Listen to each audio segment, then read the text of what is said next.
এই হলো deadline communications private limited. আপনারা দেখছেন এক্সপ্রেস নিউজ, খবর নেয়, খবর দেয়।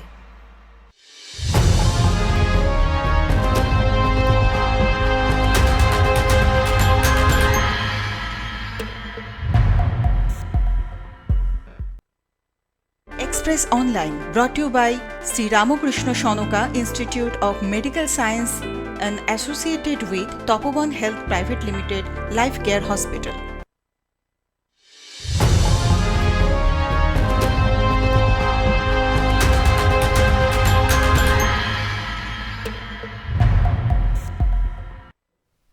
নমস্কার, এক্সপ্রেস নিউজে আপনাদের সবাইকে স্বাগত।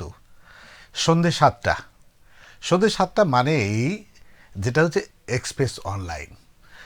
আর এক্সপ্রেস অনলাইনে সারা দিনে বাছাই করা যে খবরগুলি আসে সেই খবর থেকে আমরা বেছে নিই দিনের সেরা খবরগুলি এবং সেই খবরগুলি নিয়েই আমরা বিশ্লেষণ করি। আর আমাদের সঙ্গে থাকে জেলা প্রতিনিধিরা। আর আজ আমি বিপ্লব চ্যাটার্জি রয়েছি আপনাদের সঙ্গে, সরাসরি কথা বলবো। আপনারা এ বিষয় নিয়ে এই অনুষ্ঠানের মধ্যে দিয়ে আপনাদের গুরুত্বপূর্ণ যে মতামত, সেই মতামত সরাসরি আমাকে জানাতে পারেন, কারণ আপনাদের মতামত ভীষণ গুরুত্বপূর্ণ। যে বিষয়গুলো নিয়ে আজকে মূলত আমরা প্রতিদিনই 4টি করে খবর বাছাই করি, তবু আমাদের কাছে এছাড়া অনেক খবর থাকে। সে খবরের মধ্যে বাছাই করা 4টে খবর কেন বলছি? বাছাই করা খবর এই কারণেই বলছি, দিনের সেরা খবর, যে খবরগুলো যদি দেখা যায় আগামী দিন খবরের কাগজ খুললেই আপনার ফ্রন্ট পেজে যে খবরগুলো দেখা যেতে পারে, বা কোনো খবর, যে খবরটা ফ্রন্ট পেজে দেখা যাবে সেই খবরটা নিয়েই প্রথমেই আমরা আলোচনা করি। আজকে আলোচনার বিষয় কিন্তু পশ্চিম বর্ধমান। আপনারা জানেন কয়লা খনি অঞ্চল, আসানসোলের কুলটি থেকে ভয়াবহ দুর্ঘটনার খবর। খোলা মুখ কয়লা খনিতে ধস নেমে মাটি চাপা পড়ে মৃত্যু হয়েছে 3 জন। আশঙ্কা করা হচ্ছে এখনো খনির ভেতরে আটকে রয়েছে আরো কয়েকজন। প্রথমে আমরা এই যে কয়লা খনি, বিসিসিএল, আপনারা জানেন যে এই কয়লা উত্তোলনের মানে কেন্দ্রীয় সরকারের যে বিভাগ রয়েছে, মানে যদি বলা যায় যাদের দায়িত্ব দেওয়া রয়েছে, তারা এই কয়লা উত্তোলনের দায়িত্ব। কিন্তু এর কিছু বিধি নিষেধ আছে। আপনারা জানেন যে যেখান থেকে কয়লা তোলা হয় সেই খনি অঞ্চলগুলোকে ঘিরে রাখা হয় এবং এই এলাকাগুলিতে কঠোরভাবে মানে পাহারার ব্যবস্থা করা হয়। কেন? বিপজ্জনক বলে। এক একটা কয়লা খনি অঞ্চলের গভীরতা দেখলে আপনার চোখ চরক গাছ হয়ে যাবে। কারণ কেন সেখানে মানুষের যাওয়া বানা? কারণ বিপদ সংকুল। কিন্তু বলে না, পেট বড় বালাই। তাই অভাবের তাড়নায় বেআইনিভাবে এই জীবন হাতে করে কিছু লোক বেআইনিভাবে কয়লা তুলতে যায়।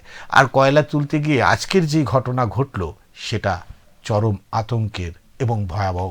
চলুন প্রথমে প্রতিবেদনটা দেখে নেব। আজকের সেই প্রতিবেদন, যেই প্রতিবেদনে উঠে এসেছে আসানসোলের কুলটির খোলা মুখ কয়লা খনির সেই ধসের ছবি। মঙ্গলবার সকালে আসানসোলের কুলটি থানা এলাকার বরিরা অঞ্চলে রাষ্ট্রায়ত্ত সংস্থা বিসিসিএল এর খোলামুখ কয়লা খনিতে এই মর্মান্তিক দুর্ঘটনা ঘটে। পুলিশ ও স্থানীয় সূত্রে খবর, কয়লা তোলার উদ্দেশ্যে কয়েকজন যুবক খনির ভিতরে নেমেছিল। সেই সময় হঠাৎ খনির ভিতরে ধস নামে। ধসে বিপুল পরিমাণ মাটি চাপা পড়ে যায়। খনির ভিতরে থাকা ব্যক্তিরাও খবর পেয়ে ঘটনাস্থলে ছুটে যান স্থানীয় বাসিন্দারা। কিছুক্ষণের মধ্যে পৌঁছায় বিসিসিএল এর কর্মী, নিরাপত্তা রক্ষী এবং পুলিশ। জেসিবি মেশিন দিয়ে উদ্ধার কাজ চলে। আমরা ছুটে যাই সেই জায়গাটাতে, গিয়ে পরে দেখি যে হ্যাঁ এরকম একটা স্লাইড হয়েছে। অ্যাকচুয়ালি ওটা বড়িরা প্যাচ আর কি, দীর্ঘ 3 বছর ধরে ওই প্যাচ বন্ধ হয়ে আছে এবং ডিজিএমএসের আদেশ অনুযায়ী ওই প্যাচ চারিদিকে কাঁটা তার দিয়ে ঘেরা ছিল, 3 বছর ধরে ঘেরাও ছিল। এখন যারা এই নেমে পড়ে আপনার এই মাইলসের মধ্যে র্যাট হোল করে এখানটাতে নেমেছে, পুলিশ এবং বিসিসিএলের তরফ থেকে বারংবার এটা পরিত্যক্ত খাদান এবং এখানে যেন কোনো সাধারণ মানুষ প্রবেশ না করে এটা বারবার মাইকিং করা হয়েছে, পোস্টারিং করা হয়েছে, বিভিন্ন মাধ্যম দিয়ে জানানো হয়েছে। কিন্তু জানানোর পরেও এই আজকে দেখলাম যে হঠাৎ করে তারা ওই ইতিমধ্যে দুজনের দেহ উদ্ধার করে হাসপাতালে পাঠানো হয়েছে। তবে এখনও খনির ভেতরে আরও কয়েকজন আটকে থাকার আশঙ্কা করা হচ্ছে। খনির ভেতরে ঠিক কতজন ছিলেন এবং হতাহতের সংখ্যা তা এখনো পর্যন্ত আনুষ্ঠানিকভাবে জানায়নি পুলিশ বা খনি কর্তৃপক্ষ।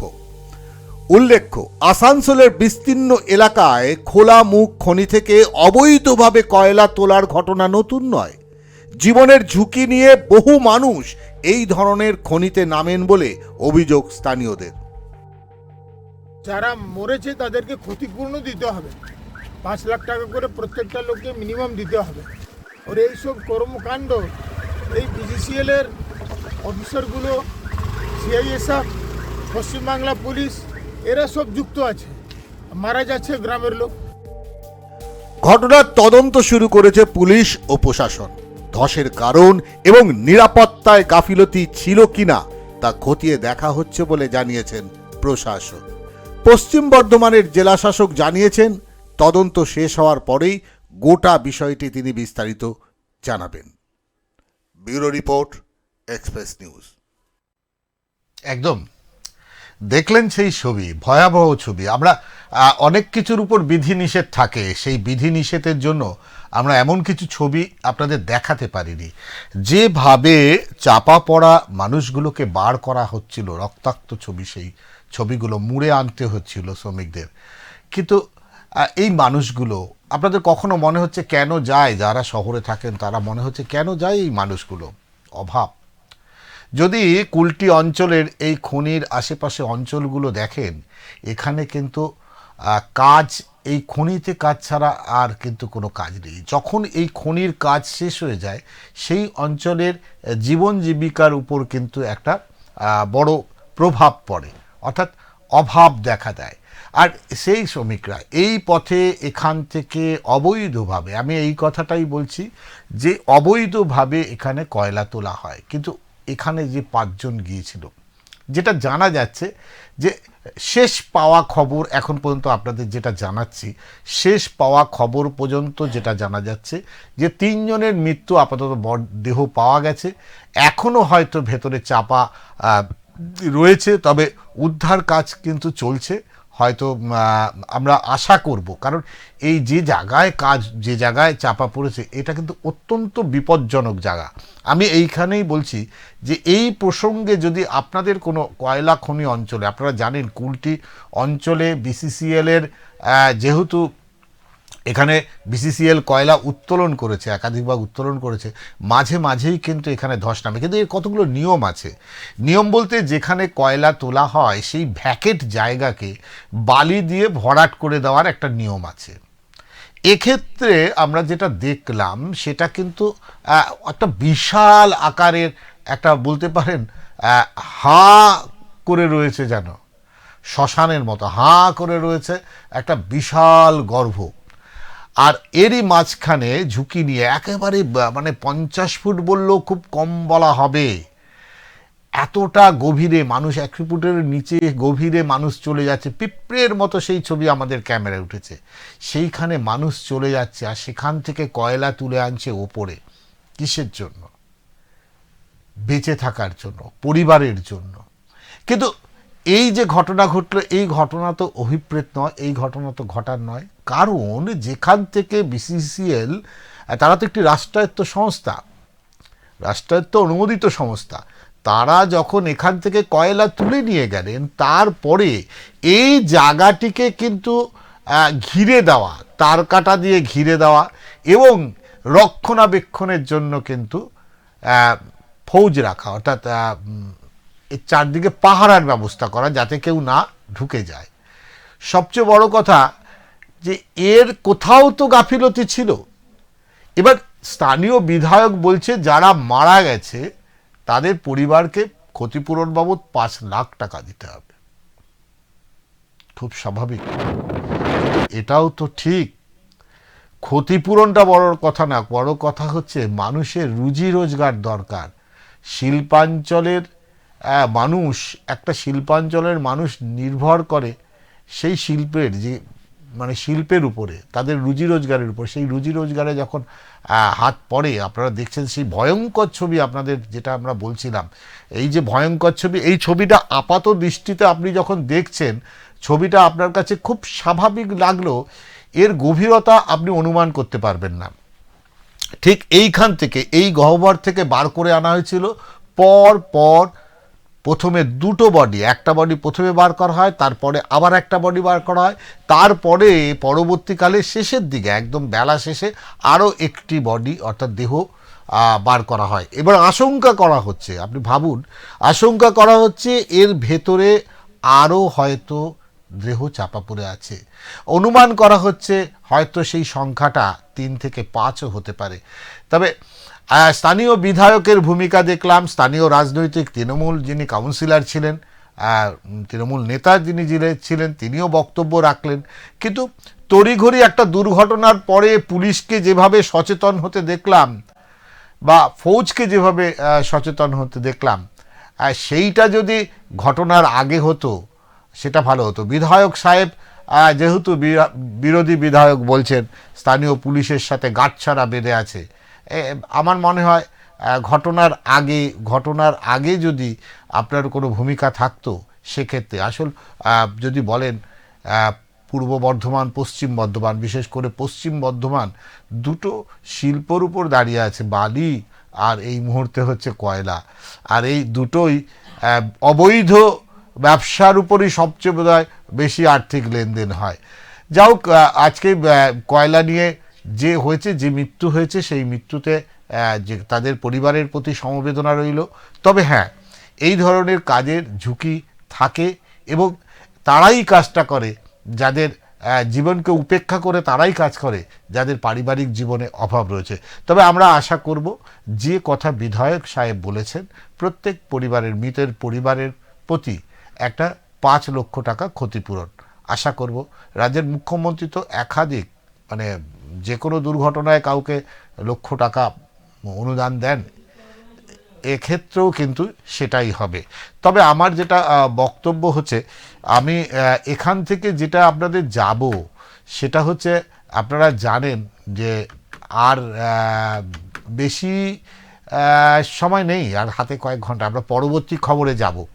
তবে পরবর্তী খবরের আগে আপনাদের জানিয়ে রাখি, হাতে আর কয়েক ঘন্টা, অর্থাৎ পৌষ সংক্রান্তি।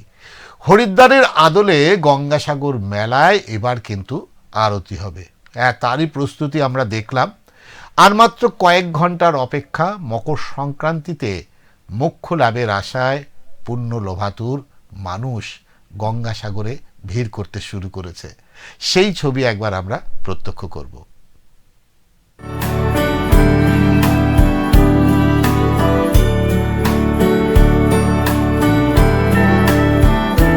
শুরু হয়ে গিয়েছে গঙ্গাসাগর মেলা 2026। মকর সংক্রান্তি, পুণ্যস্থান ও মোক্ষ লাভের আশায় ইতিমধ্যেই দেশের বিভিন্ন প্রান্ত থেকে লক্ষ লক্ষ পুণ্যার্থী সাগরমুখী হয়েছেন। ধীরে ধীরে কপিলমুনির মন্দির চত্বর ও সাগর তটে ভিড় বাড়ছে তীর্থযাত্রীদের। মেলা উপলক্ষে জেলা প্রশাসনের পক্ষ থেকে নেওয়া হয়েছে কড়া নিরাপত্তার ব্যবস্থা।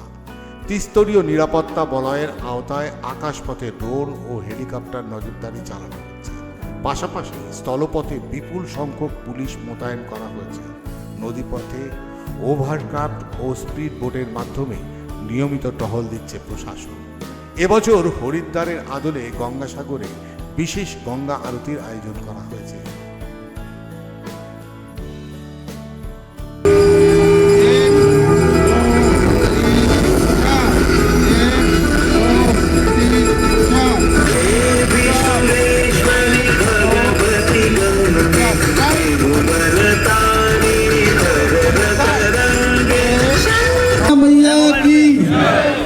प्रत्येक वर्ष की भांति इस वर्ष भी ये महाआरती इसको कहा जाए तो कम नहीं है।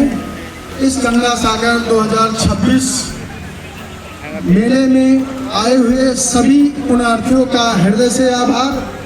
हमारे समक्ष परम पूज्य गुरुदेव भगवान श्री महंत ज्ञानदास जी महाराज, कपिल मुनि मंदिर गंगा सागर, যা পুণ্যার্থীদের মধ্যে বিশেষ আকর্ষণ সৃষ্টি করছে। উৎসবমুখর পরিবেশ তৈরি করতে সাগরতট ও সংলগ্ন এলাকাগুলি বিশেষ আলোকসজ্জায় সাজানো হয়েছে।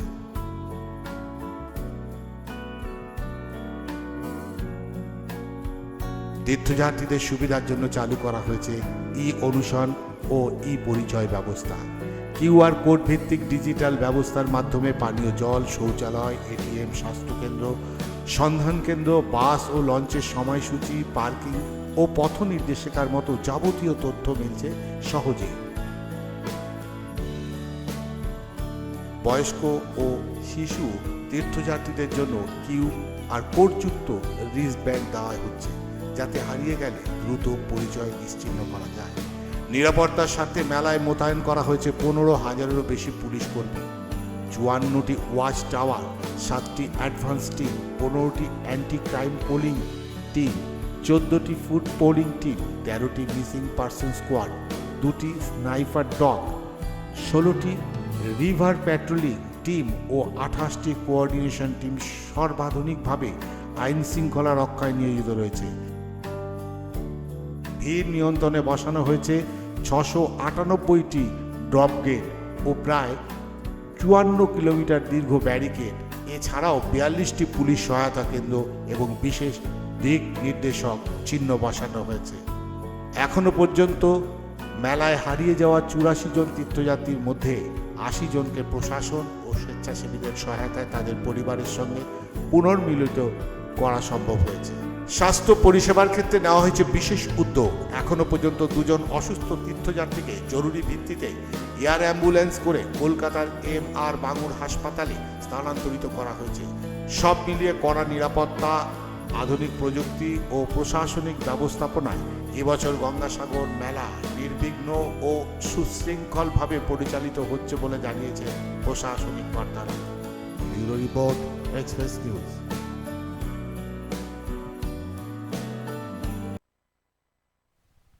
একদম দেখলেন সেই ছবি, একদম হাতে আর মাত্র কয়েক ঘন্টা, মানে যদি বলা যায় কয়েক ঘন্টা। তো সুতরাং অপেক্ষার কয়েক ঘন্টা, তারপরেই কিন্তু আপনি জানেন সারা ভারতবর্ষ থেকে, সারা ভারতবর্ষের বিভিন্ন প্রান্ত থেকে এই যে একটা পবিত্র স্থান যদি বলা যায়, গঙ্গাসাগরের এই যে মোহনার যে স্থল, যেখানে কপিল মুনি ছিলেন, কপিল মুনির মন্দির এখানে রয়েছেন। বলছে সব তীর্থ বারবার, গঙ্গাসাগর একবার, কারণ গঙ্গাসাগর একবার আসলেই সেই পুণ্য লাভ করা যায়। তাই পুণ্য লোভাতুর মানুষ সারা ভারতবর্ষ, ভারতবর্ষের বাইরে থেকে, বিভিন্ন প্রান্ত থেকে তারা আসছে। আমাদের প্রতিনিধি রেবতীর সঙ্গে একটু কথা বলার চেষ্টা করব সরাসরি। রেবতী আমাদের সঙ্গে আছে কিনা একবার আমি চাইব রেবতীর সঙ্গে সরাসরি কথা বলবার। কারণ হচ্ছে আজকের শেষ প্রস্তুতি কোন লগ্নে আছে, কি অবস্থায় আজকে রয়েছে প্রস্তুতির শেষ পর্ব, কারণ শুরু হয়ে যাবে সংক্রান্তির পুণ্যস্থান। যেই পুণ্যস্থানের জন্য মুখ্য লোভাতুর মানুষ কিন্তু ভারতবর্ষের বিভিন্ন প্রান্ত থেকে আসবে। সুতরাং এই পুণ্যর আশায় যারা আসবেন তারা তাদের প্রস্তুতি, গঙ্গাসাগরের এই মুহূর্তের প্রস্তুতি কিভাবে, আপনারা জানেন যে প্রশাসনের তরফ থেকে একাধিক পদক্ষেপ নেওয়া হয়েছে। আপনারা দেখেছেন গঙ্গাসাগর মেলার সূচনা পর্বেই একটা আগুনের বড় ঘটনা, আমরা সেই ছবি আপনাদের দেখিয়েছিলাম। আমরা আশঙ্কা করছিলাম, তারপর থেকে কিন্তু প্রশাসন ভীষণভাবে সতর্ক হয়ে গেছে, এবং যার ফলে প্রশাসন সতর্ক হওয়ার ফলে কিন্তু এবার যেটা হচ্ছে সেটা হচ্ছে প্রশাসন সতর্ক হওয়ার ফলে একদম যদি বলেন একটা 15,000-এর বিশাল একটা পুলিশ বাহিনী এখানে রাখা হয়েছে, এবং আকাশে ড্রোন, সব সময় ড্রোন চলছে অবজার্ভ। এবং এই মুহূর্তে আমি রেবতীর কাছে যাব, কারণ একটু প্রয়োজন আছে। আপনাদের আরও একটা খবরের দিকে যাব, তার কারণ হচ্ছে সেই খবরটা অবশ্যই মহাপ্রভু জগন্নাথকে নিয়ে। তবে রেবতীর কাছে যাব। রেবতী, আর তো কয়েক ঘন্টা, এরপরেই পুণ্য লোভাতুর মানুষ তো এসেই গেছে এই মুহূর্তে গঙ্গাসাগরে। পুরো সার্বিক প্রস্তুতি কতটা কি হয়েছে? দেখো, তোমাকে বলে রাখি, আর কয়েক ঘন্টার পরে পুণ্যস্নান। সেই পুণ্যস্নানের আশায় বিভিন্ন জায়গা থেকে মানুষ এসে কিন্তু ভিড় জমিয়েছে। প্রায় লক্ষাধিক মানুষ এসে উপস্থিত হয়েছে। ইতিমধ্যে তুমি আমাকে একবারে আমাদের এক্সপেন্স চ্যানেলে একবারে ছবি পাঠিয়েছি, যেখানে এই শীতে, ঠান্ডা কনকনে শীতে মানুষ বাইরে অপেক্ষা করে আছে কখন রাত পোহাবে, ভোর হবে, তারা সূর্য ওঠার একদম। আগে তারা স্নান করে একবারে তারপরে তারা সূর্যের মুখ দেখবে। সেই অপেক্ষায় প্রচুর দর্শনার্থী কিন্তু ইতিমধ্যে, যেমন বাইরে তারা এবার ত্রিপুল পেতে এই ঠান্ডার মধ্যে, কনকনে ঠান্ডার মধ্যে বসে আছে, তেমনি ভেতরে অন্যান্য জায়গায়ও মানুষের ভিড় জমিয়েছে।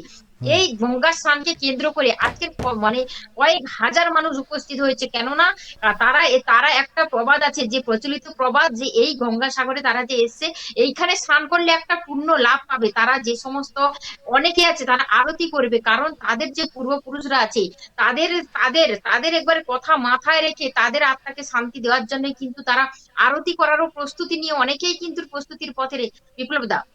একদম। আমার কাছে যেটা জানার, মানুষের কাছে গঙ্গাসাগরের এই মহত্বর কারণটা কি? শুধু কি কপিল মুনির আশ্রম, নাকি সমুদ্রে এবং গঙ্গার যে মিলন, এই মোহনাটাকে বিশেষভাবে গুরুত্ব দেওয়া হয়েছে?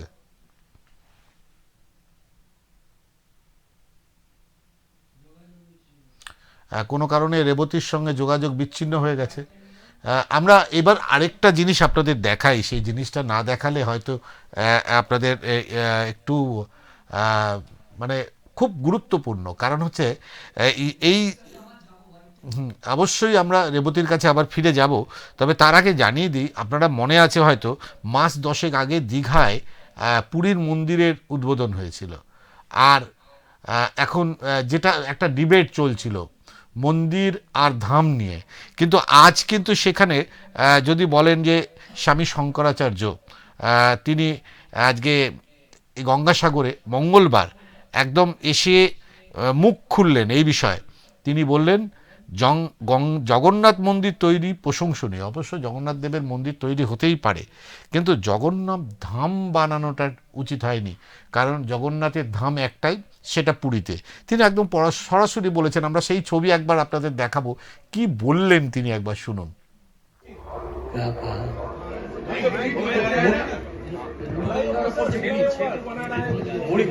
মুড়িগঙ্গার ওপর যে ব্রিজটা হবে মনে করছেন, ব্রিজটার কি প্রয়োজনীয়তা রয়েছে? बनना विकास की परिभाषा है, इसलिए हर प्रांत को विकास की नई परिभाषा को क्रियान्वित करने के लिए बाध्य होना पड़ता है। उदाहरण देता हूँ, अब बद्रीनाथ, केदारनाथ, गंगोत्री, यमुनोत्री तक रेल से जाने की व्यवस्था हो रही है। तीर्थस्थली को पर्यटन का केंद्र बना देने पर होटल वाले हैं, पर्यटन वाले हैं, शासन तंत्र है, सबको लाभ है। इसलिए वर्तमान विकास की परिभाषा में तीर्थस्थली का विलोप सुनिश्चित है। बद्रीनाथ जाते हैं उनको ज्यादा पुण्य मिलता है, कार से जाते हैं उनको कुछ कम मिलता है, हेलीकॉप्टर से पहुंच जाते हैं उनको और कम मिलता है। महाभारत में मांस का अर्थ दिया गया है। माम का अर्थ होता है मुझको, मुझे। सौ का अर्थ होता है सहवा। आज जिसके शरीर को भोजन बना के पा रहा हूँ, एक न एक दिन वो मेरे शरीर को इसी प्रकार भोजन बना के पाएगा। देह के नाश से जीव का नाश नहीं होता। इस सिद्धांत के अनुसार मांस की व्युत्पत्ति को, मांस के अर्थ को महाभारत के अनुसार समझने पर व्यक्ति मांसाहारी नहीं हो सकता, लेकिन संस्कृत में मांस का अर्थ गुदा भी होता है। একদম আপনাদের খুব গুরুত্বপূর্ণ তিনি কথা বললেন, যে তিনি বললেন যখন সাংবাদিকরা প্রশ্ন করেন যে এই যে ব্রিজ তৈরি হচ্ছে, এই ব্রিজ তৈরি হলে কতটা উপকার হবে, তিনি খুব সুন্দর একটা কথা বললেন যে একজন পদব্রজে যদি কেউ কোথাও তীর্থ করতে যায়, তার পুণ্যটা অবশ্যই তার পুণ্য, মানে তাদের শতকরা পুণ্য থাকে। আর সেখানে কেউ যদি গাড়ি করে আর্ধেকটা যায়, ধরো 4 চাকা করে কেউ গেল, তাহলে আর্ধেকটা যাওয়ার পর কিছুটা যখন গেল তার একরকম ভাগ হয়। আর কেউ যখন প্লেনে করে যায় তার একরকম ভাগ হয়। অর্থাৎ এই যে পৌঁছে যাওয়ার এই যে তরিকা মানে পদ্ধতি, এই পদ্ধতির মধ্যে পূর্ণতাও সেইভাবে পাওয়া যায়। অদ্ভুত যুক্তি দিয়ে বোঝালেন এবং এটাও বললেন যে আজকে আপনি মানে আমি এই কথাই বলছি যে আধ্যাত্মিকতার একটা সুন্দর বিশ্লেষণ তিনি দিয়েছেন। যারা মাংসাশী বা যারা মাছ খাচ্ছেন, যারা আমিষ আর কি, তাদেরকে কেন বললেন যে আজ তুমি যেভাবে একজন প্রাণীকে হত্যা করে খাচ্ছ, একদিন তোমার পরিণতিও আসবে যে তোমাকেও সেই পরিস্থিতিতেই আসতে হবে, ঘুরে সাইকেলের মতো। অদ্ভুত যুক্তি। এবং তিনি আরও বলেন যে এই পুরী ধাম আর পুরী মন্দির নিয়ে আজকে সরাসরি মুখ খুলে দিলেন, যেটা আমি আবার একটু চেষ্টা করব আমাদের প্রতিনিধির কাছে যাওয়ার। হ্যাঁ রেবতী, অসংখ্য ধন্যবাদ তোমাকে। যে কোনো কারণে একটু হয়তো আমরা যোগাযোগ বিচ্ছিন্ন হয়ে গেছিলাম। যে প্রশ্নটা করেছিলাম যে কেন মানুষ আসে পুণ্যলোভাতুর, কেন মানুষ কপিল মুনির আশ্রমের জন্য না এই মোহনার জন্য? দেখো, তোমাকে বলে রাখি, এক তো কপিলমুনির আশ্রম, যে কপিলমুনির আশ্রম এবং গঙ্গাস্থল যেখানে একবারে মিলিত হয়েছে, যে গঙ্গা সাগর মিলিত হয়েছে এক জায়গায়, সেখানে যেমন মানুষ স্নানের জন্য আসে, অপরপক্ষে যে কপিলমুনির আশ্রম আছে সেই কপিলমুনিকে দর্শন করার জন্য কিন্তু মানুষের, অর্থাৎ এক জায়গায় তারা দুটো কাজ করতে পারবে, সেক্ষেত্রেই কিন্তু মানুষরা এখানে এত ভিড় জমিয়েছে। অসংখ্য। আরও একটু বিষয় তোমার কাছে জানাবো। লাস্ট আপডেট তোমার কাছে কি আছে? প্রশাসনের পক্ষ থেকে কি আপডেট রয়েছে? দেখো, প্রশাসনের পক্ষ থেকে তোমাকে বলিয়ে রাখি, একবারে সমস্ত রকমের সাজসজ্জায় আজকে সেজে উঠেছে একবারে গঙ্গাসাগর। অস্থায়ী হসপিটাল থেকে আরম্ভ করে একবারে যেখানে মানুষের যে প্রত্যেকটা জিনিস খুঁটিনাটি সমস্ত কিছুর ব্যবস্থা করা হয়েছে।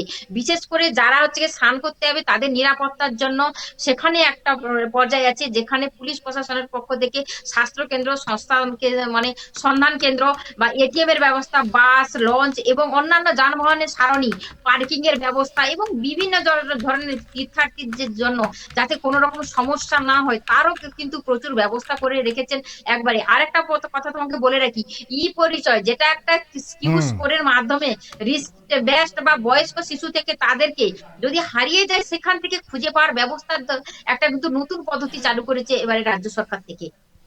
একদম। মানে আজকে আমরা দেখলাম, দুদিন ধরে দেখলাম যে মানুষ অসুস্থ হলে দ্রুত হেলিকপ্টার করে তাদেরকে পৌঁছে দেওয়া হচ্ছে শহরের হাসপাতালে, এমন ব্যবস্থাও রাখা হয়েছে। এটা তো বলা যেতে পারে গত বছরের তুলনায় অভিনব। এবং যেটা তুমি বলছিলে যে স্বাস্থ্যকেন্দ্র, অস্থায়ী স্বাস্থ্যকেন্দ্র, সেইভাবে চিকিৎসক, কিন্তু বেশ কিছু অভিযোগও আজকে তোমার ক্যামেরায় উঠে এসেছে, একদম বলতে বাধা নেই, যে মহিলাদের জন্য আলাদা করে যেটা হচ্ছে পোশাক ছাড়ার ব্যবস্থা নিয়ে আজকে কিন্তু কথা হয়েছে, যেটা তুমি আজকে তোমার ক্যামেরায় উঠে এসছে, সেটাই আমি তোমাকে বলছি। যে ওখানে বলছিলেন, ভিনদেশি মানুষ বলছিলেন যে কাপড় জামা ছাড়ার জন্য একটা আলাদা সেইভাবে ব্যবস্থা করা হয়নি। এটা কি ঠিক? দেখো, একদমই ঠিক যে পুণ্যার্থীরা এখানে এসে তাদের কাছে যে সমস্ত অভিযোগ তার সম্পূর্ণ ঠিক। কারণ একটা কথা বলে রাখি, মানে লক্ষ মানুষ এখানে উপস্থিত হয়েছে, সেখানে যে যারা ওখানে পুণ্যার্থীরা স্নান করছে তাদের বিশেষ করে পুরুষদের কোনো সমস্যা হচ্ছে না, মহিলাদের ক্ষেত্রে এই সমস্যা হচ্ছে। তবে মহিলাদের জন্য বেশ কয়েকটি ঘরের ব্যবস্থা করা হয়েছে, সেক্ষেত্রে কিন্তু সেখানে প্রচুর মানুষের টহল, তার জন্য কিন্তু যে যেমন পারে তেমন জায়গায় তারা নিরাপদ জায়গায় গিয়ে কিন্তু তারা অর্থাৎ মহিলারা শাড়ি চেঞ্জ করছে। সেক্ষেত্রে তাদের একটাই সমস্যা, যে এত পুণ্যার্থী তাদের সব রকম পরিষেবা দেওয়া হয়তো সম্ভব হয়ে ওঠেনি। তার জন্য কিছু কিছু পুণ্যার্থীরা তারা এটুকু দাবি করছেন যদি একটা আরো বেশি বিশেষ করে ঘর বাড়ানো হতো তাহলে হয়তো সুবিধা হতো। তাই মহিলারা তারা এইরকম দাবি করছে যে একটু আরো ভালো জায়গা হলে তাহলে হয়তো ভালো হতো মহিলাদের ক্ষেত্রে। একদম একদম একদম খুব। তবে এবার প্রশাসনকে আরও সতর্ক হতে হবে, কারণ হচ্ছে মানে মেলা প্রাঙ্গণে একদম, যেটা রেবতীর খবর, এক্সক্লুসিভ খবর হচ্ছে মেলা প্রাঙ্গণে কিন্তু ছিনতাইবাজ ঠিক বলবো না, চোর জোচ্চোরের উপদ্রব বাড়ছে। বাইরে থেকে কিন্তু অনেক পকেটমার কেপমার ঢুকে গেছে। তবে আমরা অপেক্ষা করব আগামী দিন আপনাদের এই গঙ্গাসাগরের কি ছবি হয়, সেই ছবি আবার পরবর্তী ছবি তুলে ধরার, কাল কি হলো না হলো। আমি বলবো যে পুণ্য লোভাতুর ভারতবর্ষের বিভিন্ন প্রান্তে যারা বিভিন্ন প্রান্ত থেকে এসছেন তারা সুস্থভাবে যেন পুণ্য স্নান করে তাদের ইসেতে ফিরে যেতে পারে, এটাই সবচাইতে আমাদের মনে হয় বাংলার কাছে সেটা বড় আনন্দের হবে এবং গর্বের হবে। আপনাদের অসংখ্য ধন্যবাদ জানিয়ে পরের খবরে যাব। পূর্ব বর্ধমান জেলার অন্যতম গুরুত্বপূর্ণ রেল স্টেশন আপনারা জানেন, সেটা হচ্ছে কাটোয়া জংশন। আজ সকাল থেকে সিগন্যাল ফেলিওর করার জেরে চরম বিপর্যয় ঘটে ট্রেন চলাচলে। একদম সকাল থেকে ব্যাহত হল ট্রেন চলাচল, ভোগান্তিতে পড়ে হাজারো যাত্রী। কি পরিস্থিতি তৈরি হয়েছিল দেখবেন। চলুন আমরা প্রথমে একটু প্রতিবেদনে যাওয়ার চেষ্টা করব। তার আগে আমি আপনাদের জানিয়ে রাখি যে এই যে সিগন্যালের কারণে যে সমস্যাগুলো তৈরি হয়েছিল, সেই সমস্যার কারণে কিন্তু মানুষকে হয়রানি হতে হয়েছিল। আমি এই অনুষ্ঠানের মধ্যে দিয়ে আজকের আমাদের যিনি প্রতিনিধি আছে, জেলা প্রতিনিধি আছে, প্রথমে তার কাছে সরাসরি যাব। আমাদের সঙ্গে রয়েছে শঙ্কু কর্মকার। শঙ্কু, শুনতে পাচ্ছ? হ্যাঁ, শোনা যাচ্ছে। একদম। কি আজকে কি এমন ঘটনা ঘটেছিল যে যার কারণে নাজেহাল হতে হতো? এসআইআর শুনানির মতো যাওয়ার জায়গা ছিল মানুষের, তারা হয়রান হয়ে গেছে। কি হয়েছে একটু পুরো খুলে বলবে বিষয়টা? হ্যাঁ দেখো বিপদা, একটা কথা যেটা না বলেই নয়, যে কাটোয়া যে জংশন, কাটোয়া যে রেল স্টেশন, এটা কিন্তু খুবই একটা গুরুত্বপূর্ণ স্টেশন বলে ধরা হয়। কারণ এই রেল স্টেশন থেকে বর্ধমান, এই স্টেশন থেকে আমোদপুর, এই স্টেশন থেকে রামপুরহাটের বিভিন্ন ব্যান্ডেল, হাওড়া ডিভিশনের ট্রেন কিন্তু চলাচল করে। তো এই গুরুত্বপূর্ণ স্টেশনে সকাল থেকেই এক যান্ত্রিক গোলযোগের জন্যই কিন্তু সিগন্যালের যান্ত্রিক ত্রুটির কারণেই সকাল থেকেই ট্রেন চলাচল কিন্তু ব্যাহত হয়, এবং যার জন্য সাধারণ যে যাত্রীরা তারা কিন্তু অনেক সমস্যার সম্মুখীন হয়। এবং তারা যেটা জানাচ্ছে যে সব থেকে বড় যেটা সমস্যার যে এই বিষয় যে ট্রেন বন্ধ বা ট্রেন কখন ছাড়বে বা কি এর পরবর্তী পদক্ষেপ নেবে রেল কর্তৃপক্ষ, সেই বিষয় নিয়ে তাদের কাউকে কোনো রকম ভাবে অবগত করা হচ্ছে না। এই নিয়েও কিন্তু একটা অভিযোগ তুলছেন নিত্যযাত্রীরা। বিপ্লব দা, একদম যেটা বলতে চাইছি, সকালের এক তো নিত্যযাত্রী যাদের জীবিকার সন্ধানে যাদের যাওয়ার বিষয় ছিল, আবার বহু এমন যাত্রী ছিল যাদের বর্ধমান যাওয়ার ভীষণ দরকার ছিল, এসআইআরের মতো শুনানিতে অনেকের যাওয়ার কথা ছিল। একদম সেই জায়গায় দাঁড়িয়ে এই মানুষগুলো বিকল্প কি রাস্তা বেছে নিয়েছিল? দেখো আমাদের এই যে সকাল থেকেই যে যান্ত্রিক গোলযোগ, তার কারণে এই যে স্টেশনে রেলের যে সমস্যার কারণে অনেকজন নাকি ভুগতে হয়েছে। এর মধ্যে সব থেকে গুরুত্বপূর্ণ বিষয় যেটা হচ্ছে যে 7 নম্বর প্ল্যাটফর্মে যে সিগন্যাল, সেই সিগন্যাল জয়েন্ট বক্সের যে ত্রুটির কারণে যে কাটোয়া ব্যান্ডেল, কাটোয়া বর্ধমান, কাটোয়া আমোদপুর, রাজীবগঞ্জ নানা রকম রুট, সেই রুটে কিন্তু মারাত্মকভাবেই ব্যাহত হয়।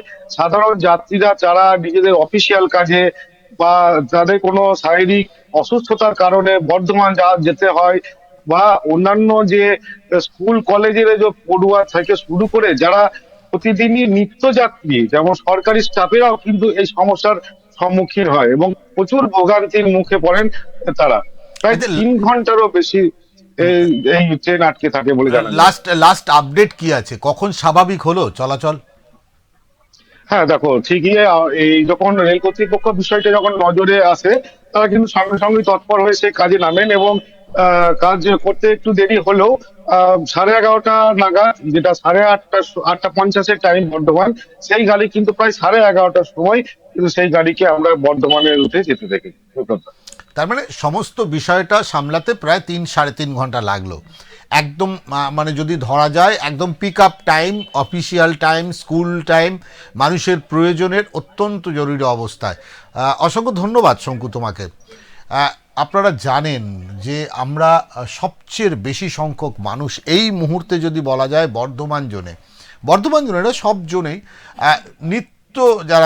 নিত্যযাত্রীদের যদি কোনোভাবেই এই যারা ট্রেনের উপর সবচেয়ে একটা বড় অংশের মানুষ নির্ভরশীল, আর সেই জায়গায় যদি এই ধরনের ঘটনা ঘটে, কারণ দেখুন একদম পরিষ্কার বলি, কাটোয়া থেকে বর্ধমান আসার হয়তো বাস আছে, কিন্তু সেই বাসের সংখ্যাটা কিন্তু অনেকটাই কম। বা বিভিন্ন জায়গায় যাওয়ার যে রুটগুলো, সেই রুটগুলো ভেঙে ভেঙে যেতে হয়, যার জন্য মানুষকে সময় লাগবে। কিন্তু ট্রেনের যেই সময়টা লাগে, যেটা হিসাব করে মানুষ বেরিয়েছিল, সেই জায়গায় কিন্তু মানুষ মানসিকভাবে অনেকটাই কিন্তু এখানে বিধ্বস্ত হয়ে যায়। আমরা পরবর্তী খবরে যাব। আপনাদের জানিয়ে রাখি, চিকিৎসার গাফিলতির অভিযোগ ঘিরে চাঁচল সুপার স্পেশালিটি হাসপাতালে তুমুল উত্তেজনা ছড়ালো। সোমবার প্রসব চলাকালীন লেবার রুমে এক গর্ভবতী মহিলার মৃত্যুকে কেন্দ্র করে উত্তাল হয়ে ওঠে হাসপাতাল চত্বর। কি ঘটেছিল আপনাদের বলি। প্রথমে বলি, এই দেখুন, এই হাসপাতাল সুপার, আমরা বলি সব কটাকে সুপার স্পেশালিটি হসপিটাল। মৃত্যুর কারণ যিনি আমাদের সুপার যেটা জানাচ্ছেন, সুপারের বক্তব্য অনুযায়ী, ডাক্তারের বক্তব্য অনুযায়ী যে সবটাই ঠিক ছিল। এর আগেও ভদ্রমহিলা পরপর দুটো নর্মাল ডেলিভারি হয়েছে।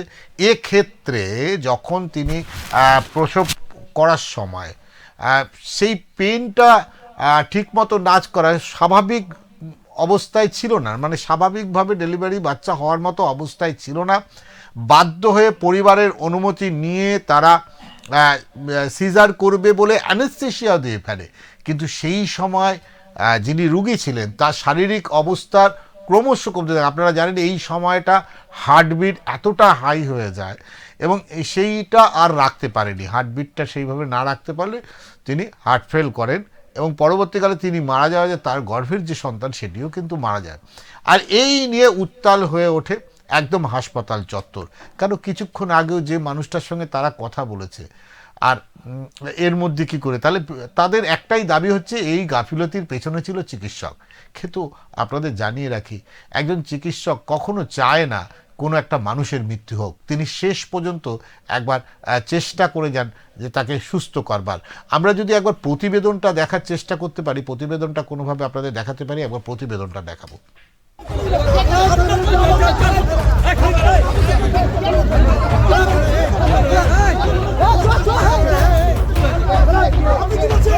চিকিৎসায় গাফিলতির অভিযোগ ঘিরে চাঁচল সুপার স্পেশালিটি হাসপাতালে তুমুল উত্তেজনা ছড়ালো সোমবার। প্রসব চলাকালীন লেবার রুমে এক গর্ভবতী মহিলার মৃত্যুকে কেন্দ্র করে উত্তাল হয়ে ওঠে হাসপাতাল চত্বর।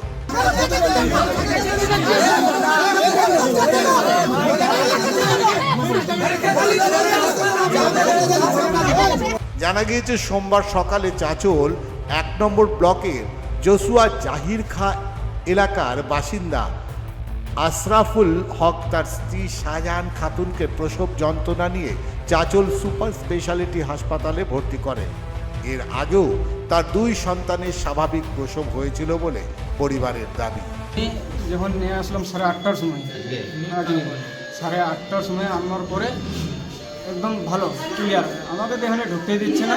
আমি এখানে বারবার ফোন করে বলে ফোন দিয়ে দিলাম আমার ভাই বউকে, আমার ভাবি এসছে, আমার ভাই বউ এসছে। আসবার পরে আমি ওকে দিয়ে দিলাম ফোন নম্বর, আমার শালা ওকে মাঙার পরে আমার শালার সাথে আমি বললাম যে আমি কথা বলবো, তো মোবাইলটা আমি দিয়ে দিলাম। দিয়ে দেওয়ার পরে তারপরে 10টা গেল, 11টা গেল, 12টা গেল, 1টা গেল। 1টার পরে আমাকে বলছে এই তাড়াতাড়ি আয়, সিজার করতে হবে, এই কন্ডিশন কঠিন খারাপ। তো মুই মুই বারবার ফোন করে মুখ কেন নিয়ে জানাই। তারপরে সিস্টারটা হলো, ও বলছে বলে আনে ই কর, সই করে দে, বলে আনে তাড়াতাড়ি সই নি করল, ওরা মানে তারা ঘোরা ঘোরা চলে গেল, মানে সিজার করবো। তারপরে অন্য জায়গায় গেছে বলে মারা গেল। কে মারা গেছে? আমার বউ। আর বাচ্চা? বাচ্চা শুন, বাচ্চা কি ছিল, মেয়ে না ছিল? ওই জন্য হয়নি, পেটে লেগে পেটে মারা গেছে। তো কে দায়ী এর জন্য, কি বলবেন? এটাই ডাক্তার, আমি তো পেশেন্ট সঙ্গে আনলাম, আনার পরেই তো এই ঘটনাটা ঘটাই দিল। কোনো অসুস্থ থাকলো তো না, তারপরে আমি ছবিও করেছি, আর যেটা ট্রিটমেন্ট লাগে আমি করেছি, আমরা উত্তেজনা ছড়াইনি। পুলিশকে নাকি না না ধাক্কা দেয়নি, ওরাই আসে বললো, আমার দাদা বললো কি যে ডাক্তারকে আনেন, বললো না আমরা ডাক্তারের সাথে কথা বলবো, আমরা ডাক্তারকে তো চিনি না, দেখি না। তো ডাক্তার পুলিশটা বললো কি যে এটা তো হবে না, বললো না তোমরা লিখিত করো। লিখিত করে আমরা কি করব, আমাদেরকে তো মারা গেছে, তো আমরা তো লাশই ফিরে পাবো না, আমরা এটা কমপ্লেন করবো। কেস করবে, এটা সেটা করবে, আমাকে ঘুরাবে, এটাই তো কমপ্লেন। আর তারপরে পুলিশকে ধাক্কা দেখি এটা কি ধাক্কা দেখি হয়নি, পুলিশকে ধাক্কা দেয়নি। পুলিশ যখন হাত দিয়ে বলছে যে বলবে আমি এখান থেকে সরো সরো, তারপরে তারপরে ওকে বলেছে যে আমরা বললো আনি, পুলিশে বললো যে এটা এখানে কমপ্লেন করেন। তারপরে আমার দাদা বললো যে আমরা কমপ্লেন কি রুগিয়ে তো নাই, তা কমপ্লেন করে কী করবো। দুপুরের দিকে চিকিৎসকরা অস্ত্রোপচারের মাধ্যমে প্রসবের সিদ্ধান্ত নেন। লেবার রুমে নিয়ে যাওয়া হয় রোগীকে, সেখানে অ্যানেস্থেসিয়াও দেওয়া হয়, কিন্তু প্রসবের আগেই গর্ভবতী মহিলার মৃত্যু হয় বলে অভিযোগ। এই ঘটনায় চিকিৎসকদের গাফিলতির অভিযোগ তুলে ক্ষোভে ফেটে পড়েন মৃতের পরিবার ও আত্মীয়রা। দাদা সকালবেলা আমার পেশেন্ট বাড়ি থেকে ভালো আসলো, হ্যাঁ পেশেন্টের পেটের ব্যথা, ওই ডেলিভারি ছিল, পেশেন্ট বাড়ি থেকে ভালো আসলো। ডাক্তারকে বলছি যে স্যার কীরকম আছে, না ভালো আছে, তো নর্মালটি হবে বলছি কি নর্মালটি হবে না তো স্যার অন্য কোনো যদি ব্যবস্থা করবেন, যদি না পারেন স্যার আপনারা আমার পেশেন্টকে রিটার্ন করে দেন। ডাক্তার ছেড়ছে না, ডাক্তার কোনো মতেই ছড়ছে না। তারপরে পেশেন্টকে ডাক্তার মারা দেওয়ার পরে এবার ডাক্তার কি বলছে, এই আপনি সই করেন এখানে। আমি বলছি কেন সই করবো স্যার? তারপরে স্যার পেশেন্টটাকে মারা দেওয়ার পরে আমরা ওখানে বলছি আমরা ডাক্তারকে যাচ্ছি, আমরা কাউকে চাই না, আমরা ডাক্তারকে যাচ্ছি। হ্যাঁ, পুলিশ আমাদের উপরে নাকি কাজ করছে। তো যে বলছিলাম কি বাচ্চা যে হচ্ছিল ওটা কি নর্মালি হচ্ছিল না সিজার হচ্ছিল? তৃতীয় বাচ্চা, এটা তৃতীয়, দুটা নর্মালটি হয়েছে। হ্যাঁ, দুটা নর্মালটি হচ্ছে, এটা তৃতীয় বাচ্চা হচ্ছে। বাচ্চার মায়ের নাম কি? শাহানাজ বিবি। আর বলছিলাম যে তখন ডাক্তার আমাদেরকে বললো এই নর্মালটি হবে। তারপরে বলছে এই না এখন করা যাবে না, এখন ভালোই আছে রুগী। আমরা বলছি স্যার এখানে যদি না কোনো ব্যবস্থা হয় আমাদেরকে ওরকম করবেন, আমরা ছুটি দেবেন, আমরা অন্য জায়গায় নিয়ে যাবো, ব্যবস্থা করবো। সেটাও করেনি ডাক্তার, সেটাও করেছে না। তো এই যে মৃত্যুর জন্য কে দায়ী? হ্যাঁ, মৃত্যুর জন্য ডাক্তার দায়ী। এটা লেবার রুম ওয়ার্ডের গেটের সামনে জটলা বেঁধে উত্তেজনা ছড়ায়। অভিযোগ, লেবার রুমে জোর করে ঢোকার চেষ্টা করলে পুলিশ বাধা দেয়। এই সময় ধাক্কাধাক্কির ঘটনা ঘটে।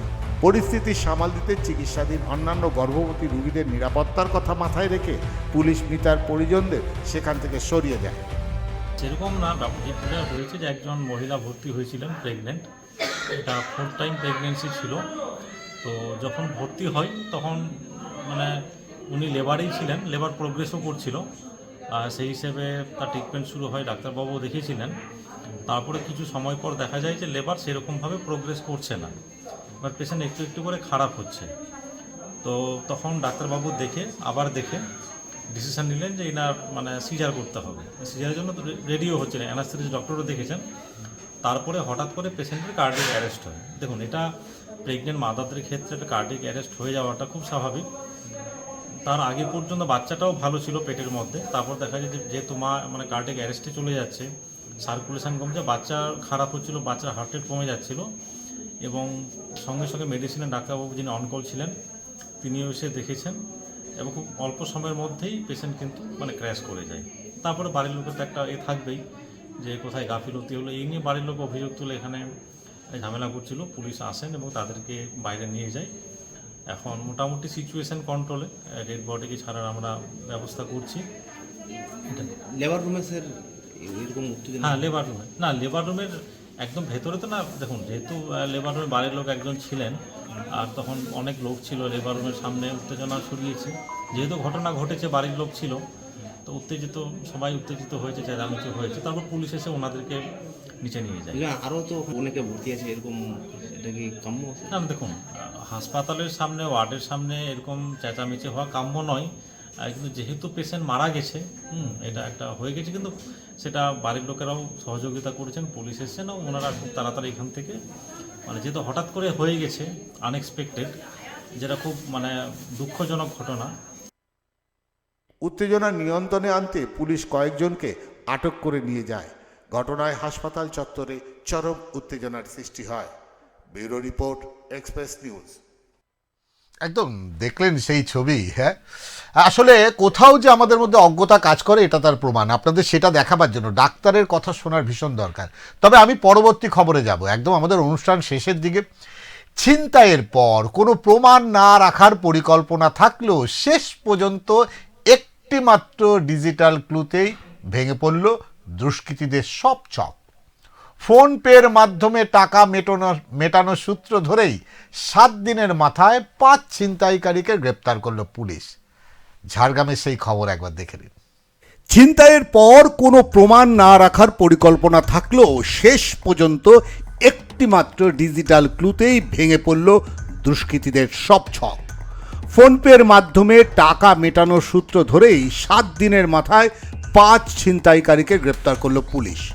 গত 6 জানুয়ারি জামবনির চুটিয়া এলাকায় সিএসপির জন্য জামবনি থেকে 2,75,000 টাকা নিয়ে যাচ্ছিলেন সুব্রত সিংহ। ঘন জঙ্গল রাস্তার মাঝেই ঝাড়খণ্ড থেকে অ্যাপাচি বাইকে আসা 3 দুষ্কৃতী তাকে আটকায়।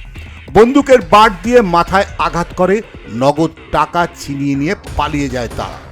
ছিনতাইয়ের পর দুষ্কৃতীরা জঙ্গল পথ ধরে চণ্ডী হয়ে 6 নম্বর জাতীয় সড়ক ব্যবহার করে ঝাড়খণ্ডে পালায়। অভিযোগ, এই পালানোর পথ দেখিয়ে দেয় স্থানীয় বাসিন্দা শম্ভু পাল। পুলিশ সূত্রে জানা গেছে, ঘটনার পর ঝাড়খণ্ডের বর্ষল থানা এলাকায় একটি দোকানে খাওয়া দাওয়ার সময় প্রথমবার ফোন অন করে ফোন পের মাধ্যমে টাকা মেটানো হয়। এই ডিজিটাল লেনদেনই পুলিশের হাতে আসে প্রথম বড় সূত্র। একদম মানে একটা ফোন পে করেছে, আর সাথে সাথে তার সূত্র ধরে আমাদের জানিয়ে রাখি, এর নেপথ্য নায়কও পুলিশ কিন্তু সঠিক তদন্ত। আমরা সরাসরি চলে যাব আমাদের প্রতিনিধির কাছে ঝাড়গ্রাম থেকে। হ্যালো, একদম যেটা হচ্ছে একদম পুলিশ বলতে গেলে সেই ছবি কদিন আগেই আমরা এই খবর দেখাচ্ছিলাম, আর সেই খবর দেখাতে দেখাতে আমরা ভাবছিলাম মানুষটি সর্বশান্ত, কিন্তু পুলিশ যদি চেষ্টা করে তাহলে যে কোনো অপরাধের কিনারা করতে পারে। এটা এই ঘটনা তার প্রমাণ। কি বলছো শঙ্কর? একদমই। দেখো বিপ্লবদা, গত 6 জানুয়ারি কিন্তু জামবনি থানার যে চুটিয়া এলাকায় সিএসপির কাজের জন্য জামবনি থেকে প্রায় 2,75,000 টাকা নিয়ে যাচ্ছে ছিনতাইয়ের পর কোনো ব্যক্তি। সেই সময় ঘন জঙ্গল রাস্তায় ঝাড়খণ্ড দিক থেকে আসা একটি অ্যাপাচি বাইকে 3 দুষ্কৃতী তার পথ আটকায়। বন্দুকের বাট দিয়ে মাথায় আঘাত করে নগদ টাকা ছিনিয়ে নিয়ে দ্রুত পালিয়ে যায় তারা। ঘটনার পর প্রথম থেকেই তদন্তে নামে জামবনি থানা পুলিশ। দুষ্কৃতীরা পরিকল্পিতভাবেই কোনো প্রমাণ না রেখে ঝাড়খণ্ডের দিকে পালিয়ে যায়। তবে তদন্তের সময় পুলিশ একটি গুরুত্বপূর্ণ ডিজিটাল সূত্র পায়। ছিনতাইয়ের পর ঝাড়খণ্ডের বড়সল থানা এলাকায় একটি দোকানে খাওয়া দাওয়ার সময় ফোন পের মাধ্যমে টাকা মেটানো হয়, আর সেই একটি মাত্র ডিজিটাল লেনদেনেই পুরো ঘটনার মোড় ঘুরিয়ে দেয় বিপ্লবদা। বলে কি, এই সূত্র ধরে পুলিশ ঝাড়খণ্ড যাওয়ার পথে প্রায় 30টিরও বেশি সিসিটিভি ফুটেজ খতিয়ে দেখে। তদন্তে তারপর যেটা উঠে আসে যে গোটা ঘটনার মূল মাথা হলো ব্যাংকের লন এজেন্ট শুভজিৎ সরকার।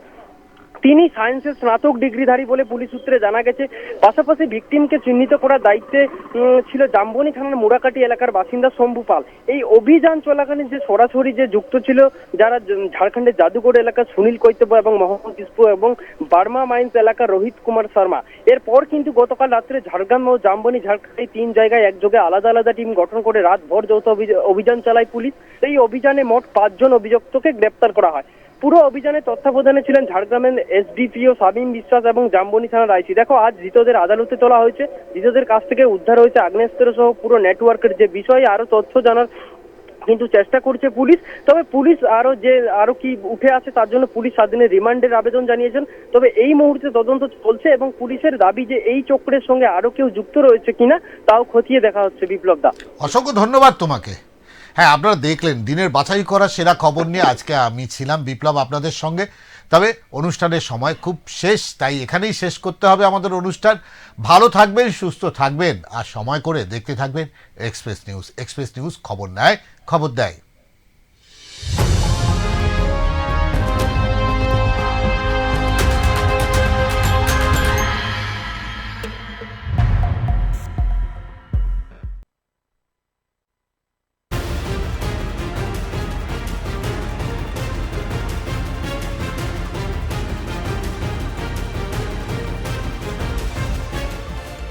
এই হলো ডেডলাইন কমিউনিকেশনস প্রাইভেট লিমিটেড।